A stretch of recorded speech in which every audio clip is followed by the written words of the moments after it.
প্রিয় শিক্ষার্থী, তোমাদের আজকে অনলাইন ক্লাসে স্বাগত জানাচ্ছি।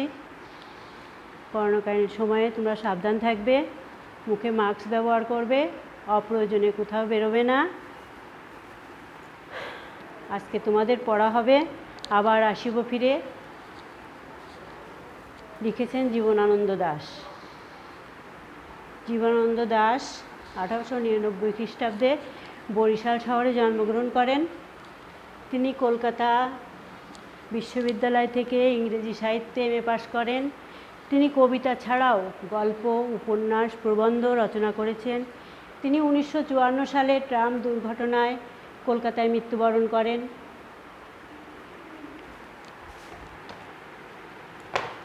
এবার কবিতাটা পড়ছি, দেখো।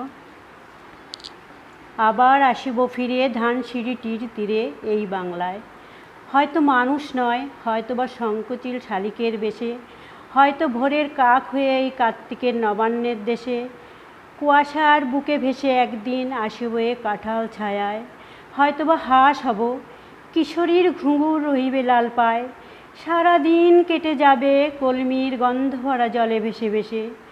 আবার আসিব আমি বাংলার নদী, মাঠ, ক্ষেত ভালোবেসে, জলাঙ্গির ঢেউ ভেজা বাংলার এ সবুজ করুণ ডাঙায়। কবি দেখিয়েছেন তিনি আসবেন, তিনি সব সময় দেশকে তিনি কিভাবে ভালোবাসেন। এই তার কাব্যগ্রন্থটা রূপসী বাংলা কাব্যগ্রন্থ থেকে নেওয়া আছে। তিনি দেশকে কত ভালোবাসেন, তিনি প্রকৃতির মধ্যে ডুবে যান, তিনি প্রকৃতিকে কত ভালোবাসেন। তিনি দেখিয়েছেন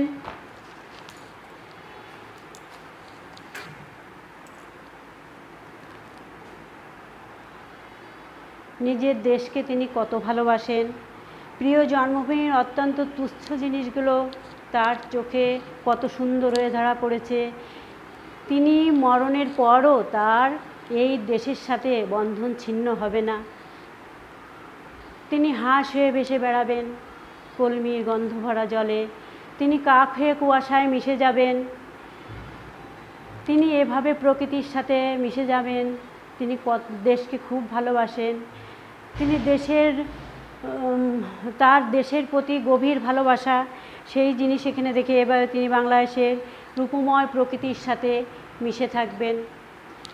তোমরা কবিতা পড়ে তোমরা দেশের প্রতি মমত্ববোধ জাগ্রত হবে, দেশের প্রকৃতির প্রতি তোমাদের ভালোবাসা জাগবে।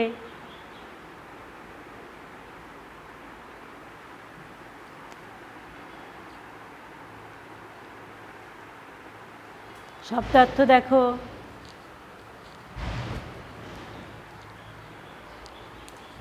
ধানসিঁড়ি, ঝালকাঠি জেলায় ধানসিঁড়ি নামে একটা নদী ছিল। শঙ্খচিল এক ধরনের সাদা চিল, ঘুঙুর, নূপুর, ডাঙা স্থলভূমি। নবান্ন নতুন ধান কাটার পর আমাদের দেশে যে উৎসব হয়, সেই উৎসবগুলো হলো নবান্ন উৎসব। তাহলে তোমরা আবার আসিব ফিরে লিখেছেন কবি জীবনানন্দ দাশ।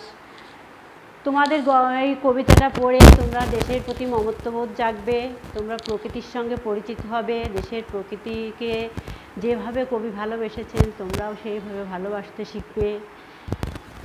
কবি 1899 খ্রিস্টাব্দে বরিশাল জেলায় জন্মগ্রহণ করেন, বরিশাল শহরে জন্মগ্রহণ করেন। তিনি 1921 সালে কলকাতা বিশ্ববিদ্যালয় থেকে ইংরেজি সাহিত্যে এমএ পাশ করেন। তিনি কবিতা ছাড়াও গল্প, উপন্যাস, প্রবন্ধ রচনা করেছেন। তার কবিতায় তিনি দেশপ্রেম দেখিয়েছেন। তার কবিতাটি মানসিক কাব্যগ্রন্থ থেকে নেওয়া হয়েছে। তিনি দেখিয়েছেন তিনি দেশকে কত ভালোবাসেন, প্রকৃতিকে কত ভালোবাসেন। মরণের পরও সেই মমতার বন্ধন তার ছিন্ন হবে না, শেষ হবে না।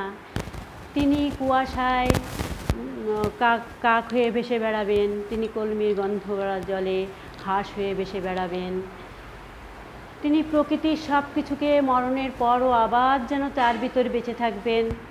প্রকৃতিকে তিনি কত ভালোবাসেন, এইটাই তোমাদের বুঝিয়েছেন।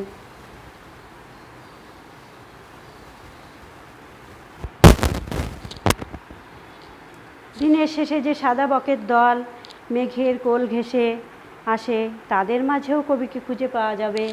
এভাবে তিনি বাংলা রূপময় প্রকৃতির সঙ্গে মিশে থাকবেন।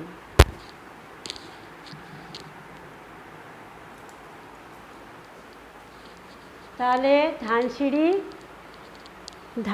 ঝালকাঠি জেলায় ধানসিঁড়ি নামে একটা নদী ছিল, সেই নদীটা এই কবিতায় ব্যবহার করা হয়েছে।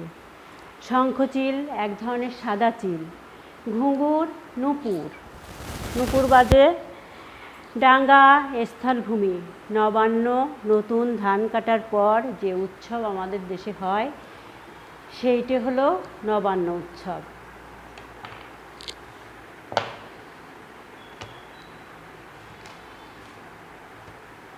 আমি আবার পড়ছি, দেখো। আবার আসিব ফিরে ধানসিঁড়িটির তীরে এই বাংলায়। অর্থাৎ উনি যখন মরণের পরে, মৃত্যুর পরে আবার ফিরে আসবেন, এই ধানসিঁড়ি নদীটা ব্যবহার করা হয়েছে এই কবিতায়। এটা একটা নদীর নাম, হয়তো মানুষ নয়, হয়তো শঙ্খচিল শালিকের বেশি। তিনি মানুষে আসতে পারবেন না, হয়তো শালিক হয়ে আসবেন, এই কথাটাই বলছে। তিনি এত ভালোবাসেন, হয়তো শালিক হয়ে এসে তিনি বেড়াবেন, হয়তো ভোরের কাক হয়ে এই কার্তিকের নবান্নের দেশে। কুয়াশার বুকে ভেসে একদিন আসিব এ কাঁঠাল ছাড়, হয়তো কুয়াশার কাক হয়ে তিনি মেঘের ভিতর ভেসে বেড়াবেন। হয়তো হাঁস হব কিশোরীর ঘুঙুর রইবে লাল পায়, সারাদিন কেটে যাবে কলমির গন্ধ ভরা জলে ভেসে ভেসে। হয়তো হাঁস হবেন, হয়ে সারাদিন ওই কলমির গন্ধ ভরা জলে তিনি ভেসে বেড়াবেন। আবার আসিব আমি বাংলার নদী মাঠ ক্ষেত ভালোবেসে, জলাঙ্গির ঢেউ বেঝা বাংলারে সবুজ করুণ ডাঙায়। আবার তিনি আসবেন, বাংলায় ফিরে আসবেন, এইভাবে তিনি প্রকৃতিকে ভালোবেসে যাবেন। ধন্যবাদ সবাইকে, সবাই ভালো থেকো।